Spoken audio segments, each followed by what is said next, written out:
भाई आज का ये वीडियो किसी का घर तोड़ने के लिए नहीं, बल्कि उन बिखरते हुए घरों और टूटते हुए पतियों को बचाने के लिए है, जो एक जहरीली और हावी होने वाली मानसिकता के सामने घुटने टेक चुके हैं। जब लाख समझाने के बाद रिश्ता न सुधरे तो मनोविज्ञान के कुछ ऐसे पावर मूव्स अपनाने पड़ते हैं जिससे सामने वाले का अहंकार टूटे और उसे आपके होने की कीमत समझ आए। मकसद कंट्रोल करना नहीं, रिश्ते में बराबरी और सम्मान वापस लाना जरूरी है, लेकिन मनोविज्ञान के मेथड का इस्तेमाल करने से पहले पति को खुद में सुधार करने पड़ेंगे और तभी ये मेथड अच्छे से काम करेंगे। पति को सबसे पहले गुस्से को त्यागना होगा, चाहे पत्नी गाली गलौज पे उतर आए, फिर भी पति को शांत रहना होगा।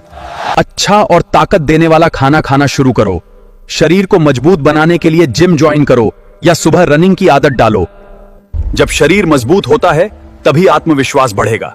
खुद को जिंदा और खुश रखने के लिए दोस्तों और अपने करीबियों के साथ समय बिताओ। हर वक्त टूटे हुए चेहरे के साथ मत घूमो, चेहरे पर हल्की मुस्कान और अंदर आत्मविश्वास बनाए रखो, चाहे घर में कितना भी क्लेश क्यों न हो।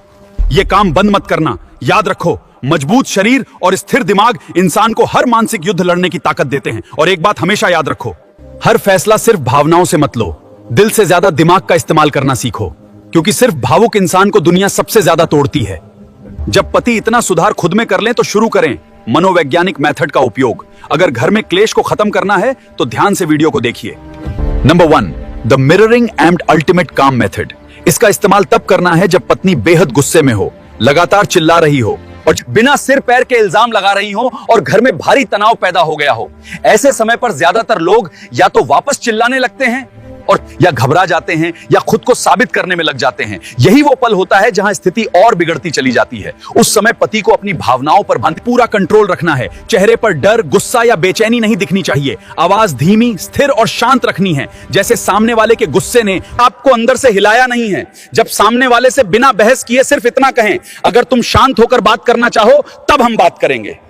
इसके बाद बहस को खींचने के बजाय वहां से हट जाएं और अपने काम में लग जाएं। इससे क्या होता है, बहुत बार गुस्से में इंसान सामने वाले की प्रतिक्रिया से ऊर्जा लेता है। अगर आप भी चिल्लाने लगते हैं, सफाई देने लगते हैं या टूटने लगते हैं तो लड़ाई और बढ़ती जाती है।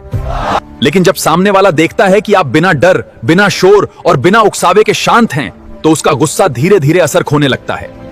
उसे महसूस होता है कि ड्रामा अब आपको नियंत्रित नहीं कर पा रहा। इसका मतलब सामने वाले को हराना नहीं है, बल्कि उसके अपने ऊपर हावी न होने देना है।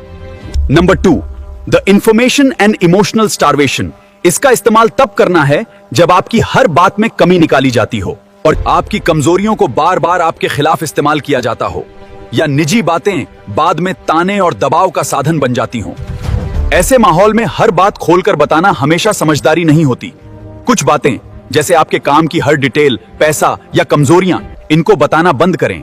घर में अपनी जिम्मेदारियां निभाइए, लेकिन हर समय सफाई देने या खुद को सही साबित करने की आदत छोड़िए।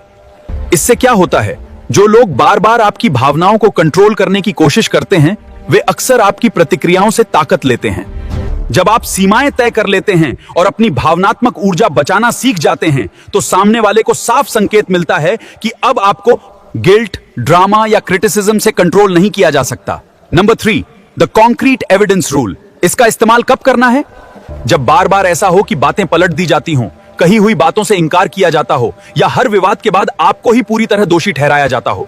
गंभीर बातों को सिर्फ भावनाओं और याददाश्त पर मत छोड़िए।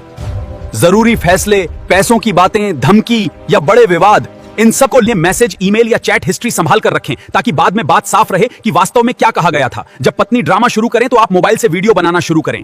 अगर बातचीत बहुत तनावपूर्ण हो जाए तो बहस में फंसने के बजाय शांत रहकर सिर्फ तथ्यों पर टिके रहें। इससे क्या फायदा होता है, जब रिश्ते में लगातार बात पलटने, आरोप लगाने या कंफ्यूजन पैदा करने का माहौल बन जाता है, तो इंसान मानसिक रूप से थकने लगता है। तथ्यों और लिखित बातों पर टिके रहने से अनावश्यक बहस कम होती है, भावनात्मक मैनिपुलेशन का असर घटता है। इसका मकसद सामने वाले को हराना नहीं है, बल्कि खुद को मानसिक उलझन और लगातार दोषी महसूस कराने वाले माहौल से बचाना है। आगे के बचे 3 मनोवैज्ञानिक मेथड रामबाण मेथड है, वो अगले वीडियो में बताऊंगा। आप लोग इस वीडियो को शेयर कीजिए ताकि हर पीड़ित पति की हेल्प हो सके। मिलते हैं अगले वीडियो में।